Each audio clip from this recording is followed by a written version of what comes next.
adventure. Quick shout outs to Kevin, great work colleague of mine. This is why I'm doing this video, really, because he asked me the other week what tent is best for not getting condensation in it. He's a fisherman, carp fisherman, so he camps near a lake. Now, you're always going to get condensation, sorry Kevin, no matter what tent you buy or use, because the tent will be at the lowest part of the surrounding area, because you're near a lake.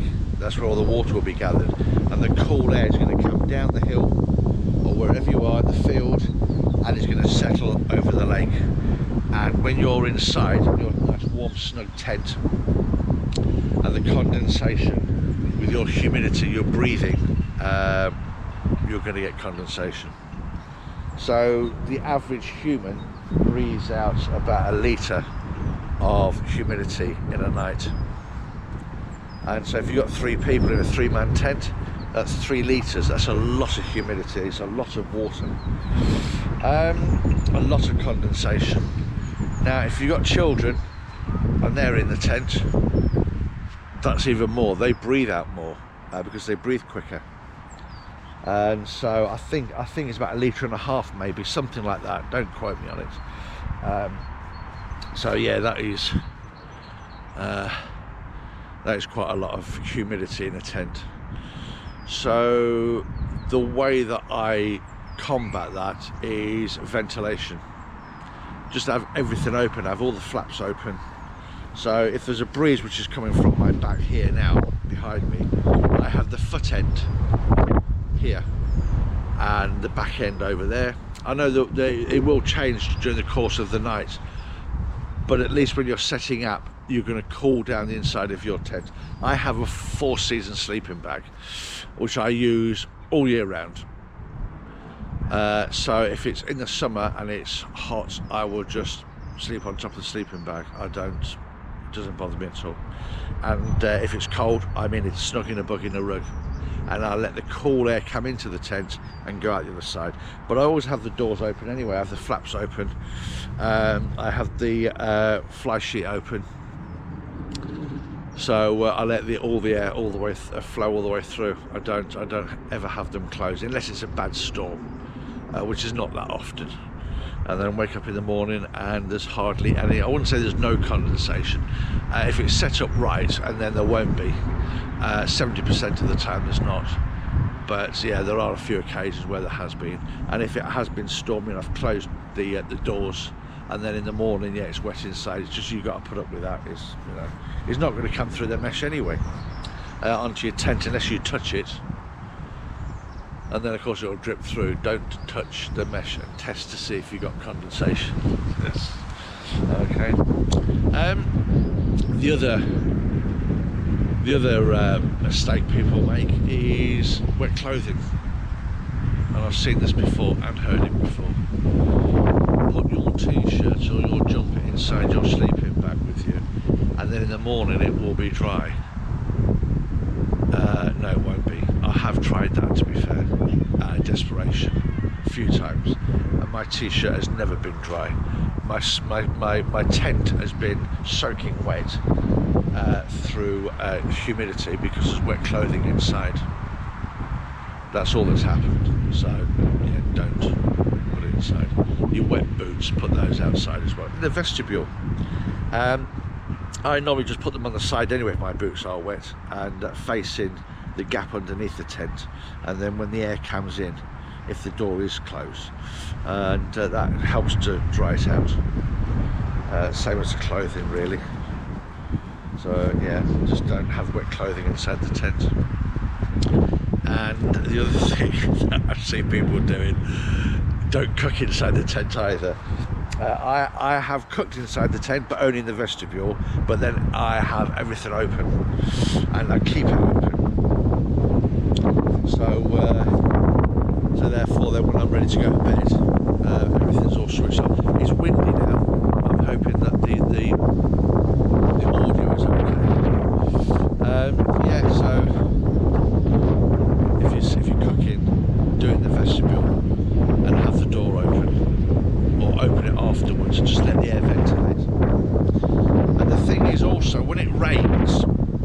thinking of things as it goes around my brain talking. When it rains, and it continues to be rainy, right, the rain is hitting the top of your tent and sitting on there, yeah? And that will create coolness around the tent on the outside. So therefore, the inside will be warm and humidity again. You get more humidity during a rainstorm or when it is raining than at any other time.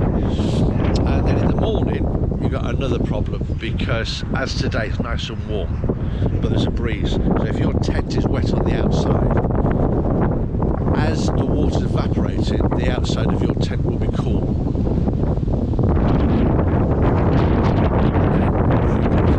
So as soon as you get up, when you notice the weather's going to be like it is today, just open all the doors, get out of the tent, and let your tent cool down, and then you won't get the humidity, because you can get humidity really quickly, condensation, sorry, really quickly in the mornings.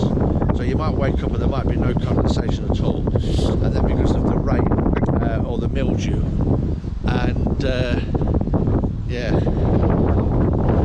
get condensation. And so with mildew, there is what is called a dew point, where you get the warm air and the cold air and the warm ground is where you get the dew point.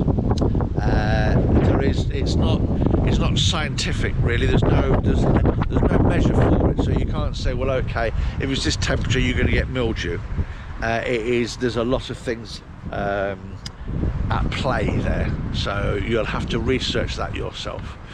Yeah, so it is what it is, that direction. Mildew, the dew point. So if you are going to set your tent up and you are worried or concerned about condensation, as you're on your walk, think ahead before you get to your place where you want to camp. Just think ahead. I mean, even in this field, yeah, so it's got a rise. Camp a little higher than the lowest point, so the air passes you and settles down at the bottom of the field behind me, and not here. If you turn up late and leave early, no one's going to see you anyway. And I have done that in the past. I've camped out like this here, and then just got really early in the morning and just disappeared and had my coffee and whatever down the track a bit further on.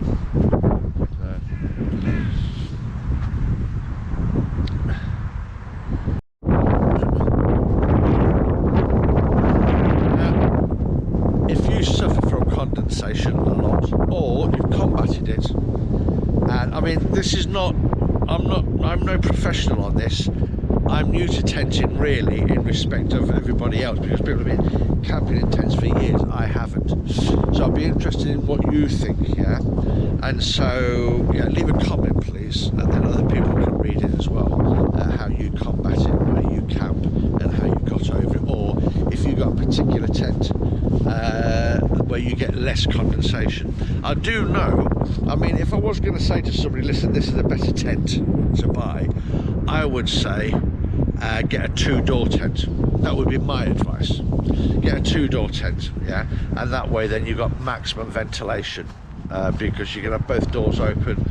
I'm used to sleeping out in the open anyway, so you know, especially if it's not raining, I'd just sleep out. So there we are. I know it's a bit more difficult when you're on a multi-day hike, but a lot of the time I take both. I take the tent and my bivvy, and then sometimes when I forgot my bivvy or I haven't taken it, I've regretted it, because there's a chance that I can sleep out and I haven't. So anyway, there we go. I am waffling now. So that's about it really. That was quickie, wasn't it? Just ventilation. Vent your tent, and don't have wet clothes inside it, and don't cook inside, and turn the tent around to the breeze so you've got natural ventilation coming through your tent, and that will reduce condensation. It won't stop it. I can't think of, do you know, I would say probably 70% of the time I don't have condensation. and for a Hillyberg tent, that is good. It's good. From what I've seen elsewhere, is that a lot of people have moaned about that particular tent, but as I say, I don't think it's any different from any other.